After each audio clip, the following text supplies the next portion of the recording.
go to the Garden. Game 1, Knicks and Pacers. Unbelievable finish last night. Jalen Brunson's Knicks. He was brilliant again. Tyrese Halliburton for the Pacers. He had a very, very bad night. Obi Toppin, the former Knick. JWill, how would you describe this slam dunk? Come on, that's incredible in a playoff game. That was insane. That's insane with the ease he was able to do it. He's failed on that dunk several times. Oh, my God. That was nervy, Windy, because I thought the same thing. He's not going to try it. I saw him miss one earlier this year. Pacers up 1 in the fourth quarter. Aaron Nesmith with a jam. Pacers take a 3-point lead. But now we get to where the nitty-gritty. 4 minutes left. Knicks down by 5. Jalen Brunson, God, was he good. It's a 2-point game. 3 minutes to play. It's tied. Halliburton's going to throw it away. And legs, here comes Anunoby. Yeah, great job right here. And obviously, Halliburton doesn't want any part of that 3-point play. Anunoby gets to the rim. So the Knicks are up by 2. Next possession. It's Brunson again. The footwork. Knicks up 4. 2 minutes left. The lead is 2. Turn it away for the least of our problems. Here we go the other way. Pascal Siakam. Yes, we're tied at 113. Next Pacers possession. Nembhard, JWill. Working. They're just able to get to the rack. This game was back and forth, and Brunson just able to shoot over the smaller Nembhard each and every possession. 43 points for Jalen Brunson. We're tied at 115. Under a minute left. Here we go. There's a pocket pass. There's a call for a kick. And immediately the Pacers are enraged. They can't challenge it. It clearly is a bad call. Watch this. It's the phantom kick that will live forever because it leads to this, Brian Anderson. Brunson with the ball in his hands. Sitting on 40. Kicks it. DiVincenzo. Three-pointer. Down it goes.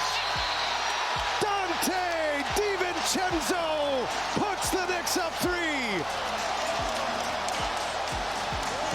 The Knicks up 118-115 on a big shot by DiVincenzo. But now here we go. The controversy. This is going to be what we'll be talking about for an awful long time. Pacers down 1. Chance to win it, and they call that.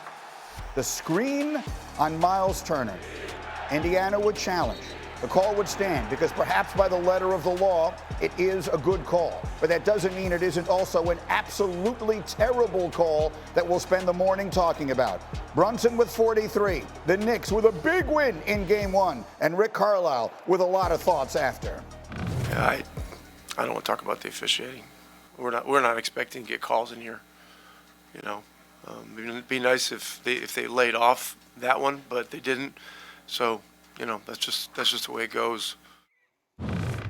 Listen, I'm rooting for the other team, and I'm calmer about it than he was there. Windy, you were there. We'll get to you in a second. Jay, what legs? That call. First of all, that's one of the worst offensive fouls, illegal screen calls I've ever seen, much less than a situation. And I throw the situation away. I'm just talking about on its merit as an illegal screen. That's about as weak as it gets at the NBA level. When you contrast it, by the way, with the previous play, we're talking a lot about that kick that wasn't called. Yeah.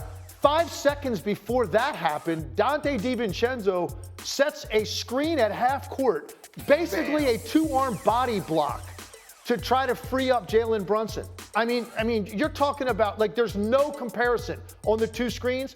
Completely let go, look the other way, and then to call that in that moment, it's almost as if you have to premeditate. If I see any movement whatsoever out of Miles Turner, I'm going to blow my whistle. That, to me, is the extent to which you'd have to be looking at that contact to make that call in that moment. Not to mention the fact that, okay, that's one thing. So it's a bad call. There's 15 seconds left in a 1-point game in a playoff game. Rick Carlisle won't say it, but I'll say it. Yeah, good. Indiana got robbed. They got robbed of a moment. I mean, we see that type of screen at least 20 times in an NBA game. Mm-hmm. And if we're going to get technical, if we're not going to let the players determine the outcome of the game at that juncture of the game, if you're going to get technical, then call a carry every possession in every NBA game, because that's what you see. If you're going to try to get that technical, but you can't make that call at that time, in that situation, in that time and place. Wendy, you were there. Take us through it. I think we're looking at the wrong call. The kickball is the bigger call, and I'm going to tell you why. Because it's a turnover for the Pacers. It's a tie game. Mm-hmm. It's a 5-point penalty. Jalen Brunson throws a terrible pass here. Look at the Pacers. They're going on a fast break. Mm-hmm. It's going to be 3-on-1. They're going to finish that with either a foul or a basket. Instead, it leads to a 3-pointer. 5-point play. They admit after the game they got it wrong. Zach Zarba, one of the best officials in the NBA, comes out in the media after the game. We got that call wrong. When the 2-minute report comes out today, they're going to say that Miles Turner play was an illegal screen. That call is going to hold up. You guys are right that you shouldn't call it there. That call is going to hold up. The kickball can't hold up, not reviewable. And I know the Pacers took some time trying to figure out what they were going to do about this. Rick Carlisle was very late coming in to talk to the media. He sat in the coach's office and watched the last 4 minutes over and over before coming in. They made an educated and calculated decision to not make a big deal of the officiating. They saw what happened in the last round where Philadelphia comes out and says, we're going to file a grievance and all this stuff. They didn't want that look. Maybe later in the series, it's time to go nuclear if they have this go again. But they made this decision to take the high road. We'll see if it works out. I just want to disagree with you for one perspective. I understand what you're saying, where that's going to lead potentially to a fast break layup, right? And that's why it's a bigger call. But here's the thing.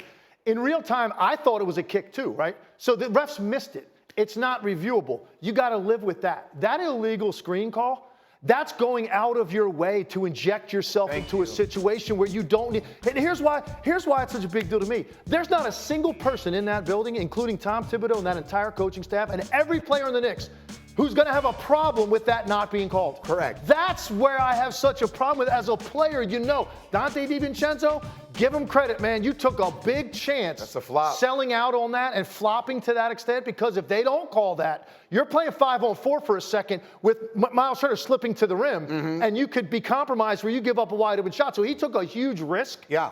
But to me, that's going out of your way to influence that particular. By the way, this has been one of the most physical playoffs that we've seen for a long time. I mean, go back to D'Lo when he got slapped in the face. They reviewed that with the Lakers, and they still didn't make that call. So the physicality of this whole thing has been a physical leap. To call that at that moment, that's just horrific. My problem is not so much even the moment, it's the inconsistency with which that is not called throughout the rest of the game. Yeah. That's the real. If you call that every trip, okay, then you're going to call it then too. And then, by the way, everyone in the game would foul out in the second quarter if you call that on every trip. No, you said 20 times, and that happens 50 times. Look, whatever number you want to give it. We're in a very bad place when the first argument in the morning is which was the more egregious blown call that went against the Pacers last night. There was also, and again, this is not about, because the world is going to wake up this morning, they wanted that. It's not that. Right. This is not about, it's about mistakes. Officials are human beings. They make mistakes. Unfortunately, last night, in my opinion, they made some very big ones that all went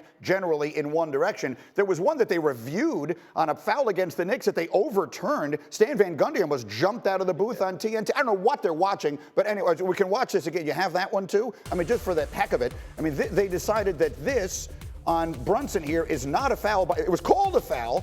And then by looking at it, they decide it's not a foul, even though the contact is so overwhelmingly obvious. I don't even know what they're watching. This is 6 minutes to go. Yeah. This is not in the first quarter. This is 6 minutes to go. And that enables the Knicks to keep that timeout, which they end up needing later on. So the Pacers had a laundry list. And also Miles Turner, who's one of their most veteran players, also came into the press conference, also took the high road. The Pacers as an organization decided not to make this an issue. We'll see if that was the Listen, I would have made it an issue. And look, I would have been big about it. I hate having to talk about this at the start of a game that was one of the most entertaining games I've watched all year. Yeah. Okay? But Jalen Brunson makes shots to win the game. Tyrese Halliburton pulled an Amelia Earhart last night. Okay? They're still looking for him. Okay? I'm just telling you. So there's a lot of other reasons why Indiana lost this game, but what we're talking about is they had multiple opportunities that they deserved to find out what the outcome was going to be. Hey, maybe the Knicks get a stop on that play anyway, and the game's over.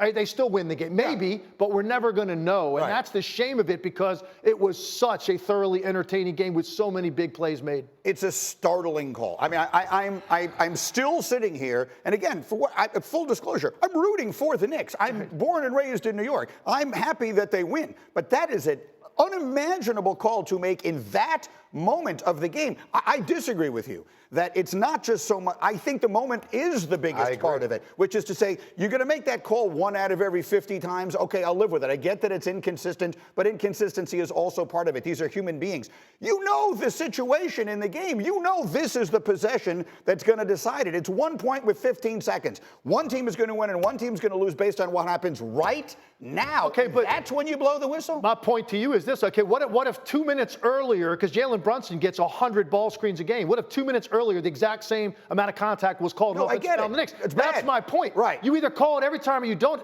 Yeah, the moment's But big. to choose then, what I'm saying is to choose then to call it I completely is agree. unimaginable to me. You have to almost premeditate. You're waiting. You're waiting on contact. Any movement whatsoever, there's going to be a whistle. That's the only way you could possibly make that call. know the That's thing the about problem, that? Legs. You're talking about premeditated. That's what it felt like it was. He was waiting for any type of bump at all, and that was going to be a call. The thing about that is the official that made that call just moments earlier made the incorrect call. We didn't even get into, there was another call. I didn't even realize it was the same official. We didn't even get into the fact that in between these calls, there was another call that was overturned, where they got the ball wrong, where they got an out of bounds call wrong, that was saved because Tibbs had a challenge. He saved the officials from more controversy.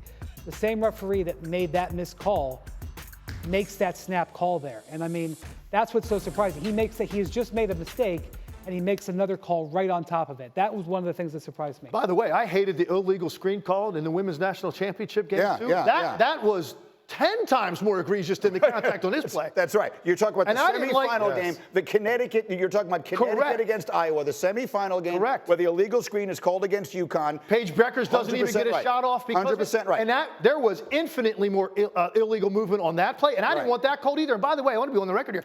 I didn't want either of those called. The DiVincenzo screen I talked about, I don't want that called either. Just let them play. Especially if we're talking about a historic. Look, I played in an era in the 90s. Obviously, it's a different mindset. Yeah. But I don't want any of that stuff called that incidental screen stuff that doesn't have a big impact on the play. I don't want to reward guys for acting defensively. I don't want those guys rewarded, and that's basically what happened in that situation. My point was that this whole playoff series has been like 90s basketball. That's what it has been. Watching the playoffs this year has felt like. That's what I think I speak for most fans when I say that's what we want it to be. Look, players have bad nights, coaches have bad nights, officials have bad nights. It happens. Last night, I think it happened.